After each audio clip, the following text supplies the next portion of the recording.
All right, let's get into it. Today, we are unpacking the facts behind one of the most disturbing and frankly complicated scandals of our time, the story of Jeffrey Epstein. We're going to piece together who he was, the absolutely horrific crimes he committed, and the unbelievable web of powerful people he spun around himself. Let's begin. So, our story doesn't start at the beginning, it starts at the very end. On August 10th, 2019, the world just stops for a second with this bombshell news. Jeffrey Epstein, the disgraced financier waiting for his trial on sex trafficking charges, was found dead in his cell. And look, this wasn't just any jail. This was supposed to be one of the most secure federal facilities in the entire United States. The official cause of death? Suicide. But the circumstances, well, they immediately raised a lot of questions. The official story started to look shaky almost right away. I mean, get this. On the night he died, two security cameras right outside his cell just happened to malfunction. The two guards who were supposed to be watching his unit, allegedly asleep. They later admitted they faked the records. And maybe the weirdest part of all, Epstein had been taken off suicide watch just days before this all happened. So you can see why these details just fueled this global firestorm of speculation. Was it really suicide, or was he silenced? To even begin to understand the mystery of his death, you really have to go back and try to understand the mystery of his life. So, who was Jeffrey Epstein? Well, he was this figure of immense wealth and power, but his origins were, you might be surprised to hear, pretty humble. He actually started out his career back in the 1970s as a math teacher at the very prestigious Dalton School in New York. But his real talent, it turned out, was on Wall Street. He used his connections to become this high-flying financier. And he got the trust of billionaires like Leslie Wexner, the founder of Victoria's Secret. By managing their massive fortunes, he built his own, eventually amassing hundreds of millions of dollars. And when I say fortune, I mean it was vast. Epstein didn't just have money. He built an entire empire of ridiculously opulent properties. We're talking about the largest private mansion in Manhattan, a sprawling 75,000-acre ranch out in New Mexico, a lavish apartment in Paris, and of course, the most notorious of all, his own private island in the Caribbean. That island, Little St. James, became known everywhere as just Epstein Island. It was this 72-acre private paradise, luxury everything, but it was also hiding some really dark secrets. Testimony and reports have described a network of underground tunnels, making the island this perfect symbol of his isolation and his power, a place you could only get to if you were in his inner circle.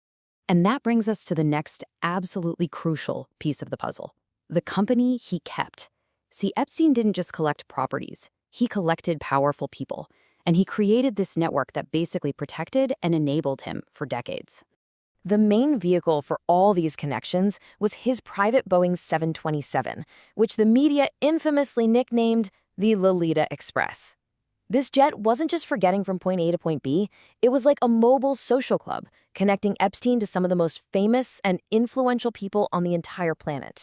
And the guest list, it was a who's who of the global elite. Flight logs show former President Bill Clinton flew on that jet at least 26 times. Donald Trump was a known friend and associate back in the 90s. Britain's Prince Andrew became a central figure in victim testimony. And the list just goes on. From tech billionaires like Bill Gates to Hollywood celebrities, they were all part of Epstein's very powerful social network. So this just raises this really chilling question. Why? Why were so many powerful people associating with him? Well, during raids on his properties, the FBI found a ton of CDs and photos, which fueled all this speculation that maybe Epstein was systematically blackmailing his high-profile guests. Now, this is still a theory. There's no official client list that's been found, but it is a critical and so far unanswered question at the very heart of this case. Okay, but behind all the glitter, the private jets, and the famous friends was a truly horrifying criminal enterprise. We have to look at the system of abuse that he and his accomplices built. Now, it's so important to understand Epstein was not acting alone, not by a long shot. The key figure in his network was Ghislaine Maxwell, his longtime girlfriend and confidant. Victim testimony made it really clear that Maxwell wasn't just some passive accomplice. She was a co-mastermind. She allegedly acted as the main recruiter, using her high social standing to lure underage girls into their circle with promises of money and opportunity. The path to any kind of justice was incredibly long and just so frustrating. It really started way back in 2005 when a survivor named Courtney Wild bravely filed the first police report. But then in 2008, this secret, super lenient plea deal was cut by federal prosecutors, protecting Epstein and his co-conspirators. It literally took another 10 years until a 2018 investigative report by journalist Julie K. Brown for the full scale of the cover-up to be exposed. That led to his rearrest in 2019. And that 2008 deal, that was the crucial turning point. It's since been called the biggest joke in judicial history. It was negotiated in secret, without the victims even knowing, and it basically gave Epstein a free pass for federal crimes and shielded not just him, but also anyone who might be a co-conspirator from a life sentence. So what did that punishment actually look like?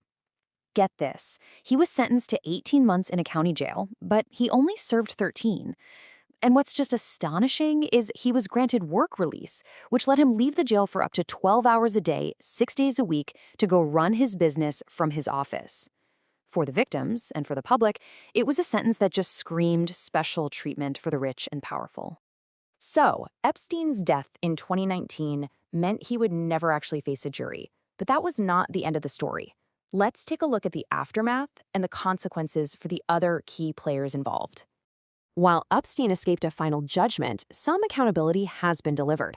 His chief accomplice, Ghislaine Maxwell, she was arrested and in June 2022 was sentenced to 20 years in federal prison. Prince Andrew was stripped of his royal titles and was forced to pay a multi-million-dollar settlement to one of his accusers. And a fund that was set up from Epstein's estate has given out over $121 million to more than 150 survivors. But, and this is a huge but, the story is far from over. Even with some recent documents being unsealed, it's estimated that more than 1 million pages of documents related to the Epstein case, what people call the Epstein Files, are still hidden from the public, locked away by court orders. This massive trove of information just keeps fueling questions about who else was involved. You know, when you boil it all down, this entire saga is just a really stark reminder of a powerful truth. Power and money can hide a crime, but they cannot erase it. And in this case, the determined voices of survivors and journalists absolutely refuse to let it be erased. And that leaves us with one final, very unsettling question. While the case against Jeffrey Epstein himself is technically closed, the full story is not. With so much information still under seal, we're all left to wonder, what other names, what other crimes, and what other secrets are still buried in those files? The full truth is likely still waiting to be told.